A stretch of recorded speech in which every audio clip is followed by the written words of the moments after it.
Muito bom dia, pessoas. Estamos começando mais uma live sobre saúde, né? Aqui no nosso perfil do Instagram. E aí, gostaria de desejar bom dia a todos. Estamos já aqui no nosso primeiro turno de trabalho. E aí, eu gostaria de trazer hoje, né, o tema dengue, que é um tema bem interessante porque está na moda, né? Estamos aí passando por um processo de muitos casos de dengue, né? Período de maior frequência, né, da doença, por ser um período mais chuvoso em todo o país. E aí a gente entra naquele velho processo de mais casos de dengue, né? E o que eu queria trazer hoje para vocês é qual que é a função sua, né, que possa ter um caso de dengue, né? O que você pode fazer para prevenir. Vocês já devem saber de algumas coisas, né? Muito propagado algumas estratégias de prevenção, só que hoje a gente vai tentar ir um pouco além. Além disso, a gente vai também falar um pouquinho de manejo, né? E cuidados que vocês devem ter depois de pegar a dengue, né? Então o foco de hoje é isso. E se vocês tiverem perguntas durante a live, fiquem à vontade, que aí eu identificando aqui nos comentários eu consigo também responder, tá? Então vamos começar a falar dessa danada doença chamada dengue, né? Uma doença que é muito prevalente no nosso país e que sempre nessa época do ano ela aumenta o número de casos. E infelizmente tem um percentual de pessoas que vão evoluir para uma gravidade. Então a gente tem que estar muito atento, porque é uma doença que pode levar à morte, né? Então assim, não é uma doença banal que a gente lida de qualquer maneira, né?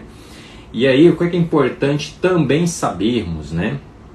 A famosa estratégia de prevenção, de não termos, né, fontes do foco da dengue, ela está sempre aí, né? Então essa estratégia de prevenção ainda é a estratégia mais importante de prevenção que existe, que é não disponibilizar foco para o mosquito crescer.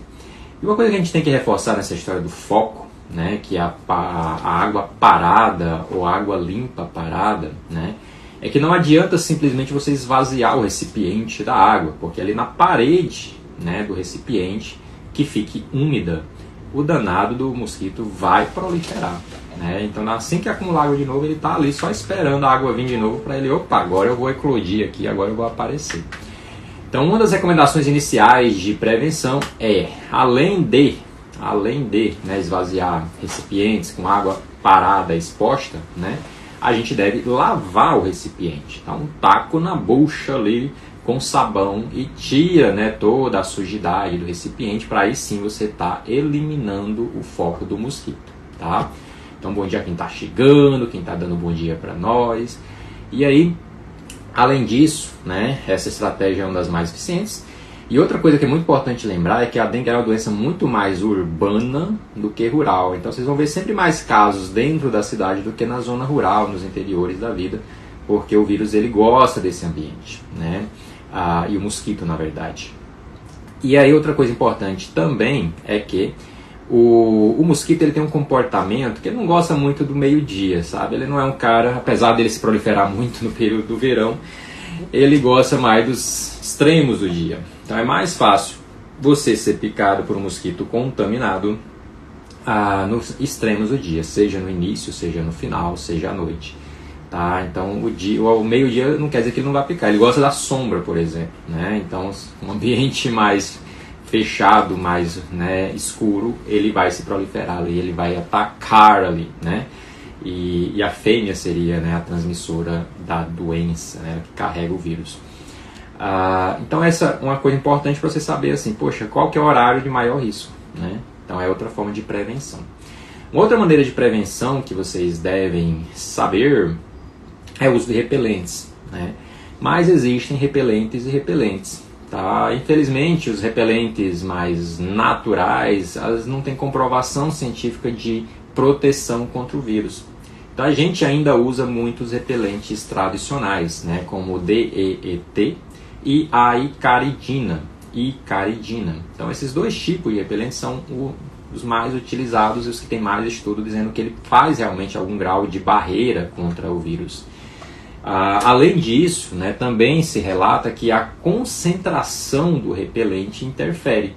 Então, por exemplo, a icaridina, o ideal é que ela tenha pelo menos 20% de icaridina na fórmula para que ela tenha uma barreira eficiente contra o Aedes aegypti, tá? E o DEET seria em torno de 30% de concentração dentro do repelente. Então vocês devem se questionar, qual que é o repelente que eu compro? Então você vai na farmácia, e lá na farmácia você chega na fila dos repelentes lá, pega o frasco, vira atrás e vê. O que tem aqui? Tem DEET, 30%? Tá valendo. Esse repelente você pode usar. Tem 20% de caridina? Também tá valendo. É um outro repelente que você pode usar. Então, são os repelentes indicados para o adulto, tá? Crianças, infelizmente, elas não devem usar repelentes com concentrações tão altas dessas substâncias. E acaba que elas são mais realmente expostas à dengue, né? Ficam mais propensas a ter o contato com o vírus por causa do mosquito, na verdade. E aí a criança vai usar repelente também, né? O indicado para a faixa de idade. Então tem repelentes com icaridina que pode ser usado ali a partir dos 2 anos de idade, tá? E tem repelentes a partir de um outro ativo, né, chamado IR3535, que pode ser usado a partir de 6 meses de idade, tá? Só que esses repelentes não têm uma comprovação que realmente faz uma barreira, né, contra o contato com o mosquito, né, contra a picada do mosquito. Mas se usa, né, assim, o ideal é que se use alguma coisa nesse sentido. E aí, bebês menores de 6 meses, ou então a criança que a gente sabe que não vai ter a mesma proteção. O que seria o ideal em referente a contato, sabendo que eu estou dentro de uma área, de um município, ou na verdade de uma casa, que tem muito vírus, né, tem muito mosquito, muito Aedes aegypti, né? Então, nesses casos, roupas, né, infelizmente, roupas. E os famosos, quem é de interior, né? Eu era de uma cidade que a gente usava o famoso mosquiteiro para dormir, né? Então existia uma haste que protegia as crianças dentro da casa, chamada mosquiteiro, e a gente dormia dentro do mosquiteiro para não ter contato com o mosquito, né? Então é outra estratégia válida para ser usada em quem tem contato com o mosquito, tá? Então são algumas estratégias de prevenção. Você sabendo disso, você está fazendo aí as principais estratégias. O que mais você pode fazer de prevenção? Aí agora indo além do que está nos livros, nas recomendações do Ministério da Saúde. É cuidar da sua saúde, né? Você tem uma saúde de qualidade. Existem algumas coisas que a gente usa no dia a dia que são conhecidas por potencializar o nosso sistema imunológico, né? Uma delas, o própolis. Então o própolis não te faz mal nenhum, né? Você não vai ter um problema por usar própolis, dificilmente você vai ter alguma coisa usando própolis, e você tem potenciais benefícios. Então uma coisa que eu indico para a maioria dos meus pacientes de maneira preventiva geral para a imunidade é o uso do própolis alcoólico, né? Uma boa marca de própolis, não tenho nenhum conflito de interesse, mas eu gosto muito da Apis Flora, e eu uso 20 gotas 1 a 2 vezes ao dia, né? Então eu sempre uso 20 gotas de manhã em casa, mas para quem está mais propenso a ter doença, né, 2 vezes ao dia é até melhor como maneira de prevenção, tá? Então seria uma recomendação. Outra recomendação que a gente faz rotineiramente, né, é ter consumo rotineiro de vitamina C, né? É uma maneira preventiva de melhorar a sua imunidade. E, vou ter menos dengue? Não necessariamente, mas assim, você está potencializando a sua imunidade. Então, vitamina C, consumo regular, não precisa necessariamente suplementar a vitamina C, né? Ela é rica na natureza, em frutas, então assim, pode consumir uma porção ou 2 porções de frutas por dia rica em vitamina C, que você vai estar aí tendo um aporte nesse sentido, né? E um outro nutriente importantíssimo, né, para a gente ter de maneira regular na nossa saúde, chama-se vitamina D.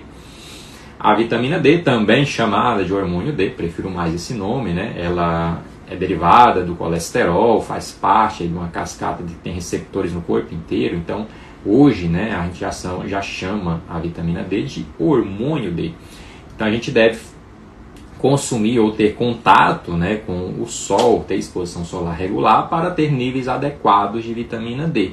E aí o nível adequado, pensando em imunidade, né, não seria um nível de 20, de 30, que é aqueles valores basais ali que o laboratório coloca pra gente. Ah, eu quero ter realmente uma proteção maior, ter uma imunidade melhor a partir do uso da vitamina D. Então o que a maioria dos autores coloca? Níveis acima de 40 ou até de 60. Né? Então esses seriam os níveis que trariam um benefício maior pensando em imunidade. Tá? Então, se você mantiver hábitos de vida saudáveis e tiver o consumo de alguns nutrientes específicos, você vai estar promovendo uma melhor imunidade e isso pode trazer um benefício sim, né, diante de algumas infecções, inclusive da dengue. Tá? Então vamos lá, vamos dizer que você pegou o dengue e agora estou sintomático. Né? Quais são os sintomas principais da dengue? Se vocês forem abrir o livro, né, forem ver algum médico falando, eles vão falar que você vai ter febre. Então, dificilmente uma pessoa com dengue não tem febre. Então, febre é o principal sintoma. Além disso, você vai ter a famosa mialgia, que também é chamada mialgia quebra-ossos, né, porque você fica todo moído. Então, essa mialgia intensa, o corpo todo dolorido, você todo indisposto, né, que a gente chama de astenia também. Então a dor muscular é a mialgia e a fraqueza muscular é a astenia. Então você fica indisposto e fica com dor. São os principais sintomas. Você também pode ter dor de cabeça, muito comum, né? A cefaleia, a dor de cabeça. E também pode ter náuseas, né? Dores abdominais também. Então os principais sintomas. Tem gente que vai ter sinais de alarme, vou já falar sobre eles para a gente ficar atento e vocês também estarem atentos para correr num profissional de saúde caso tenha sinais de alarme. Então vamos ver que você evolui com esses sintomas. Febre, mais mialgia, mais astenia, mais cefaleia, dor de cabeça. Né? Então febre, mais dor muscular, mais fraqueza, mais dor de cabeça. Isso é sugestivo de dengue. Nesse período do ano é sugestivo de dengue. Quando é que você vai pensar assim, não, pode não ser dengue, se você tiver também sintomas respiratórios. Eu estou com o nariz congestionado, eu estou com a garganta inflamada. Então, esses sintomas, eles tendem a direcionar a gente para um outro diagnóstico, né, como infecção de vias aéreas superiores. E aí você pode ter também febre, mialgia, né? Então é a famosa virose, que pode ser uma virose respiratória. Então é assim que a gente tenta diferenciar os casos de dengue e de outras infecções, pensando em infecção respiratória. No adulto é mais fácil essa diferenciação, já na criança se mistura mais, sabe? Então assim, a dengue na criança ela pode se comportar de maneiras um pouco diferentes, mas no adulto é bem clássico a gente ver quando é mais respiratório o problema e quando é mais associado a uma arbovirose, a uma dengue ou aquelas famosas outras arboviroses como a chikungunya e a zika vírus. Então, se você tem sintomas sugestivos de dengue, agora você virou um caso à parte, né? Então, você está com suspeita de dengue, você tem que se prevenir de ter complicações. Como é que eu não vou ter complicação diante de uma dengue? Bem, se eu não for um cara doente previamente, já é um fator de proteção, né? Porque se você for hipertenso, diabético, obeso, asmático, se você tiver uma doença inflamatória crônica, uma doença autoimune, nesses casos você já é um paciente de mais risco para ter gravidade em dengue. Então você obrigatoriamente tem que procurar um profissional de saúde para ser avaliado se você começar esses sintomas, tá? Eu sou hipertenso e estou com sintomas suspeitos de dengue, febre, dor no corpo e tudo mais. Então você deve procurar um profissional de saúde assim que iniciar os sintomas, já para ser orientado, tá? Isso é muito importante. Se você não tem nenhum fator de risco, desses daí que eu falei, né, você vai observar alguns sintomas que são mais cruciais. Mas primeira coisa que você vai começar a fazer a partir do momento que tiver sintomas suspeitos, você vai começar a aumentar muito a sua hidratação. O melhor tratamento que existe hoje para dengue chama-se hidratação. Tá? É o que mais previne o paciente de complicar, de ter uma complicação. E quanto que é essa hidratação? Quanto você deve se hidratar? Deve hidratar de maneira muito vigorosa, gente. O cálculo que a gente faz é 60 ml de líquido por quilo de peso por dia. Então imagina você pesando 70 quilos, tendo que tomar 60 ml por quilo. isso vai dar mais de 4 litros de líquido. Sabe o que é 4 litros, né? São 2 pets gigantes de líquido por dia, né? Então são 8 garrafinhas de 500 ml. Então essa é a sua meta diária de consumo de líquido. Ah, doutor, precisa de tudo isso? Precisa. É o que está na literatura médica, é o que vai realmente trazer uma prevenção de complicação ali para você. Então começou a ter sintomas, começa a aumentar a ingesta de líquidos de maneira exuberante, tá? Uma coisa que está recomendado nessa hidratação mais vigorosa, né, é que você também consuma o soro de reidratação oral, que é um soro que a gente chama de mais isotônico, né? Você não vai diluir de maneira inadequada o seu sangue. Então, quando você faz o soro de reidratação oral, você também vai colocar lá. Você pode comprar ele pronto na farmácia, né? Então você compra o sachê de soro de reidratação oral, vai na farmácia e compra. E aí você vai diluir ele, né? Ele vem numa quantidade, geralmente para diluir em 1 litro de água. Diluir na água, né? Potável, na água que você possa ingerir, e vai consumir ele junto da sua hidratação. A proporção, mais ou menos, é de 1/3 de soro para o restante dos líquidos, né? Então, se você precisar ingerir 4,5 litros de líquido, você vai precisar ingerir, nesse caso, né, 1,5 litro de soro, tá?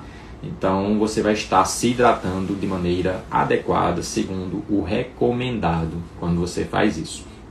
Então esse é o primeiro passo, né? Começar a se hidratar de maneira vigorosa. Nos líquidos, lembrar que não está incluso, né? Pelo amor de Deus, não está incluso refrigerante, nem bebida alcoólica, mas está liberado água de coco, água comum, sucos, né? De preferência você não precisa ficar adoçando esses sucos, já que você vai tomar bastante. São algumas coisas isotônicos, né? Vocês podem tomar também. Então seria esses tipos de líquidos que estariam autorizados nessa hidratação. Como você vai estar com febre e mialgia, você pode também tomar o sintomático, né? Então começou a ter febre, começou a ter mialgia, você não vai conseguir trabalhar, né? Não vai conseguir fazer muita coisa nesses períodos iniciais. Então você deve tomar algum sintomático. Sintomático de escolha: dipirona, tá? Ah, mas pode paracetamol? Pode paracetamol. Mas olha uma coisa interessante. Quando as pessoas tomam muito paracetamol, né, qual que é um problema que o excesso de paracetamol pode dar? Hepatopatia, né, acomete o fígado. E qual que é uma das complicações que a dengue pode dar? Hepatopatia, acomete o fígado. Então, apesar do paracetamol estar indicado para uso na dengue, infelizmente, ele é mais uma coisinha que pode ir lá e danificar o seu fígado, né? Então não seria a medicação mais indicada de um ponto de vista, né, mais lógico no processo.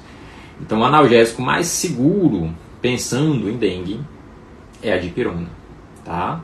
Então no adulto geralmente a gente toma, né, de 500 a 1.000 miligramas até 4 vezes ao dia.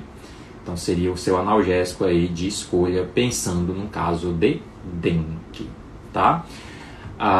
E aí? Estou tomando analgésico, estou me hidratando, o que mais que eu tenho que prestar atenção? O ideal é que você vá no profissional de saúde, mesmo sem nenhum outro sintoma, né? Só com sintomas clássicos, para você fazer uma avaliação de gravidade. Qual que é a avaliação de gravidade que a gente faz? Né? Ver se você preenche um perfil de risco, as doenças crônicas que eu falei anteriormente, ou se você for idoso, ou se você for gestante, ou se você for um bebezinho de menor de 2 anos.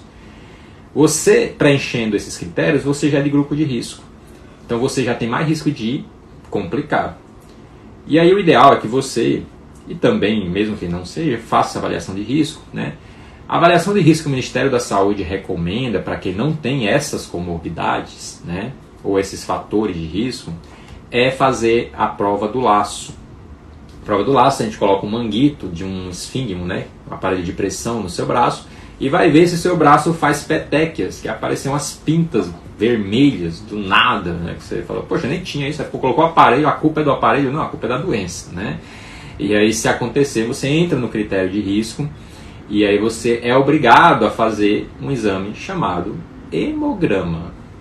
Hemograma, tá? Então o hemograma faz parte da avaliação de risco. Se vocês puderem fazer o hemograma no lugar da prova do laço, melhor ainda, né? Então seria uma avaliação mais precisa, vamos dizer assim, em relação à complicação. E no hemograma, geralmente as pessoas ficam preocupadas com as plaquetas, né? Ah, eu tenho dengue e a minha plaqueta caiu, e agora vou morrer? Não, né? A plaqueta não é o maior sinal de alarme. Tem um sinal de alarme mais importante ainda do que a plaqueta, chamado hemoconcentração. É quando o hemograma, a parte das células vermelhas do sangue, o paciente concentra, ou seja, ele fica como se fosse o sangue mais grosso, né, no popular. E aí esse sangue mais grosso, ou essa hemoconcentração, esse sim é um belo de um sinal de alarme para a gente pensar em gravidade de dengue, tá? Que aí esse paciente pode evoluir mais rápido para uma complicação do que a própria plaqueta, tá? Então, uma vez instalado a hemoconcentração, aí você vai passar para um terceiro grupo de risco, né? Então, o grupo primeiro é aquele grupo que não tem doença e o hemograma está normal. O grupo segundo, né, a gente chama de grupo A. O grupo B é o grupo que as pessoas têm algum fator de risco ou têm essa hemoconcentração. Na verdade, tem a prova do laço positiva, né? Se você tem isso, o ideal é que você fique fazendo hemogramas até melhorar da febre, né? E aí é um outro dado importante. Se você tem dengue, a gente tem 3 fases da dengue, tá? Então, comecei a ter febre hoje. Geralmente, a febre ela pode durar ali de 3 até 5, 7 dias. Os primeiros 3 dias são os dias mais ok, no sentido assim, não vou ficar tão grave. A partir do terceiro até o sexto, mais ou menos, é os dias que você tem que ficar mais atento. Você tem que ficar mais atento ao seu familiar ali dengoso, tá? Porque é quando a gente de fase crítica e é a fase que a pessoa pode realmente ter uma complicação, descompensar, entrar num estado de hemoconcentração e de choque até, né? Que é o que leva à morte na dengue, é o choque ou a hemorragia, né? Então a famosa dengue hemorrágica, que hoje a gente não usa mais esse termo, ela está incluso nas causas graves de dengue, né? Ou a gente chama de dengue grave, que pode ser o choque da dengue ou a hemorragia da dengue. Tá? Então é assim que o paciente pode evoluir. E acontece mais entre o terceiro e o sexto dia de doença. E o dia mais crítico ainda, além de ser entre o terceiro e o sexto, é o dia que passar a febre. Então, no dia que passar a febre, é o dia que você tem que ir no médico. É o dia que você fala, poxa, passou hoje, e agora? Será que eu estou bem? Aí tem que ser avaliado por um profissional de saúde, porque aí vai ver seus sinais vitais, vai fazer o hemograma, fazer a prova do laço, e vai ver se você está bem ou não, tá? Então esse é o dia crítico. Passou 48 horas sem febre, aí você praticamente está isento de complicação, tá? Então o dia de maior complicação é o dia que passa a febre. Fiquem atentos a esse dia, tá? Então voltando, a gente estava lá, fez um hemogramazinho e apareceu o danado da hemoconcentração, que é o sangue grosso. Neste caso, o que o profissional de saúde que vai ver esse exame, então assim, se você fizer no ambulatório, você tem que mostrar na hora para o profissional de saúde, né? E o que o profissional de saúde tem que fazer com você? Hidratação venosa. Tem que colocar você dentro de um serviço de saúde, dentro de um hospital de preferência, né? Jogar soro com força na sua veia, tá? Muito soro na sua veia. E repetir o hemograma.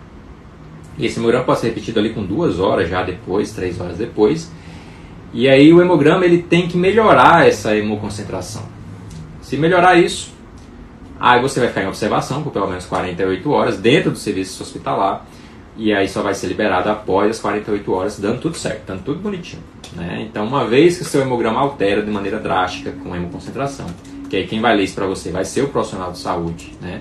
Não tente ler sozinho a hemoconcentração, porque ele tem alguns asteriscos nessa leitura. Não é só o valor de referência do laboratório, tá? Aí você deve ser internado, tá? E aí vai passar por esse processo maior de hidratação até você estar bem tranquilinho para ser liberado novamente. Então fiquem muito atentos aos sinais de gravidade, que além dessa hemoconcentração, tem alguns sintomas que vocês devem estar muito, muito, muito atentos. Vamos listar aqui, anotem, peguem papel e caneta para vocês saberem quais são os sinais de alarme da dengue. Então, estou com sintomas de febre, mialgia, cefaleia, né? Febre, dor no corpo, dor de cabeça, suspeita de dengue. que eu faço agora? Preste atenção, vou no profissional de saúde, tá? Ele vai orientar, inclusive sobre sinais de alarme, né? Vai fazer o hemograma, deu tudo normal, você vai voltar para casa. E ele vai te orientar da seguinte forma: se você tiver sangramento, gengiva sangrando, né? Tá passando fio dental, tá sangrando em todos os pontos da gengiva, a epistaxe, sangramento nasal, né? Tô indo no banheiro, agora tá sangrando sangue vivo. Então, sangramento é um sinal de alarme, tá? Sinal de alarme.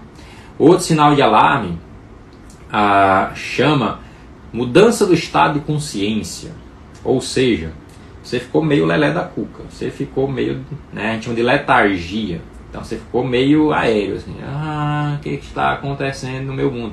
Então assim, se você perder a capacidade de raciocínio, ficar com a cognição muito lenta, as pessoas que vão perceber, nem é você, às vezes você está meio aéreo e você não está sabendo o que está acontecendo. As pessoas vão olhar para você e vão dizer, você não está bem não. Então isso é um sinal de alarme, tá? Essa letargia que a gente chama. O sinal de alarme seria você ter dor abdominal que não cessa, uma dor intensa. Então começa a doer, tem principalmente do lado direito, né, na altura ali do fígado. Então você começa a ter essa dor e não cessa por nada. Não cessa por nada. Então essa dor é um sinal de alarme também, tá? Você pode ter ali tá tendo uma hepatomegalia aguda, né? O seu fígado tem um aumento agudo de crescimento. Então isso causa muita dor. Quando o fígado cresce de maneira muito aguda, ele dói, né? Ele não costuma doer se ele crescer de maneira crônica, mas aguda ele dói. E vômito que não cessa de jeito nenhum. Então você começa a vomitar e daqui a pouco você vomita de novo, e daqui a pouco você vomita de novo, e daqui a pouco você continua vomitando. Então esse é outro sinal de alarme. Então todos esses sinais de alarme, tem outros também, que aí é o profissional de saúde que vai ver, né? Se você estiver tendo, por exemplo, sensação de desmaio, né? Você levanta e dá aquela tontura e você, opa, o que está acontecendo? Então isso aí a gente chama de hipotensão postural. O profissional vai medir sua pressão sentado, em pé, e vai ver se está tendo uma queda de pressão. Isso é outro sinal de alarme, hipotensão postural. Tá? E tem outros que ele vai avaliar te examinando, né? Que é o próprio crescimento do fígado, que é também se você tem algum tipo de líquido, de inchaço por dentro, né? Que a gente chama de ascite ou derrames, né? Isso pode prejudicar a sua respiração, por exemplo. Então, se você tiver algum desses sinais, você tem que ser internado. Não fique em casa boiando com esses sintomas, tá? Se você ficar em casa, você tem muita chance de ter um problema sério. Então, diante desses sinais de alarme, procurar urgentemente um profissional de saúde, porque você deve ser internado e ser avaliado para dengue grave, tá? E aí ele vai te internar, vai te hidratar no soro, vai te fazer exames e ele vai ver se você está realmente com dengue grave, tá? Então esse é um sinal também muito importante, tá bom? O que mais que é importante reforçar, pessoas? Quando a gente está com dengue, a gente fala assim, poxa, e agora? É hidratação? Dipirona e acabou? E acabou. E aí é quando entra uma coisa interessante na medicina, que é o seguinte: por que não tem um remédio, né, para dengue? Porque é uma doença, infelizmente, né, nossa aqui, né, tupiniquim, país emergente. Então é mais difícil ter um artigo grande, multicêntrico, muito bem trabalhado pela indústria, patrocinando, para poder sair um medicamento para dengue, porque realmente acaba que não é uma doença que atinge muitos países mais desenvolvidos, né? Então acaba que tem pouco medicamento mesmo estudado. Mas os poucos estudos que tentam, né, trabalhar ali, sugerem algumas coisas que você pode usar na fase aguda, tá? Uma coisa que tem uma relativa plausibilidade para vocês usarem em casa, que não vai também te trazer nenhum malefício, chama-se zinco. Gente, o zinco, ele tem vários mecanismos de ações, né? Diminui o processo inflamatório, diminui a replicação viral. Então, assim, é uma proposta que tem estudos falando que criança internada usando o zinco recebe alta mais rápido. Então, internada por dengue. Então faz um sentido muito lógico. Como é uma prescrição super segura, né, que o profissional de saúde pode prescrever para você de maneira muito segura, faz muito sentido usar, já que tem poucas outras coisas, poucas opções, né? Então usar zinco na fase aguda da doença seria uma opção, tá? Outra opção é, se você não estiver usando, né, poderia ser a vitamina D. A vitamina D também tem relatos de menores índices de internação, né? Se você estiver usando em doses altas, aí tem que ser uma dose realmente bem alta, e aí tem que ser um profissional de saúde para poder prescrever, tá? Não façam isso em casa sozinhos, tá, gente, nessa fase. Então são pelo menos esses dois. Tem outros também, outros ativos que estão em estudo, né, para ver se tem algum benefício, mas aí são evidências fracas, mas que quando não tem muitas outras opções e são seguras, a gente tem que lançar mão do que tem, né? Do que tem. Então quem tiver, né, a dengue e quiser usar alguma coisa, saiba que existe algo além, pensando aí na possibilidade de melhorar os sintomas, diminuir o tempo de doença e até diminuir o risco de gravidade, tá bom? E por fim, eu gostaria de falar de algo chamado vacina da dengue, né? Então a vacina da dengue faz muito sentido, mas aí vocês têm que ter uma observação interessante, né? A vacina que hoje ela é mais segura, né, para uso na dengue chama-se a Qdenga, né? Então essa vacina ela tem mais tempo de mercado, né? Tem mais estudos e tem mostrando maior segurança. Ela tem um mecanismo um pouquinho diferente da outra vacina. E então ela é mais indicada. E logicamente que o ideal seria a gente vacinar não estando em meio a uma epidemia, né? Porque aí você vai estar fazendo justamente a prevenção de uma infecção. Porque senão você pega a dengue e aí faz a vacina com dengue, ou, né, isso que não é o recomendado, e não faz muito sentido. Então a vacina protege realmente, mas se o ideal é que seja feito antes da epidemia, né? Então fica como também uma prevenção fazer a vacinação de dengue. Então corram atrás disso, que faz muito sentido na prática. Ok? Então é isso, pessoas. O que vocês acharam da live de hoje? Era isso que eu queria trazer. Deu um tempinho bom hoje. Eu gostaria de falar 30 minutos, foi 30 minutos. Então espero que eu tenha contribuído de certa forma com vocês para orientar melhor sobre esse problema de saúde aí que está pipocando na nossa realidade, né? E qualquer coisa a gente também atende em consultório. Vocês podem estar entrando em contato para tirar dúvidas, marcar uma avaliação se assim o quiserem, né? E a gente vai tentar ajudar de alguma maneira, tá? Então atendemos dengue também. Fica bem clara essa informação aí para vocês.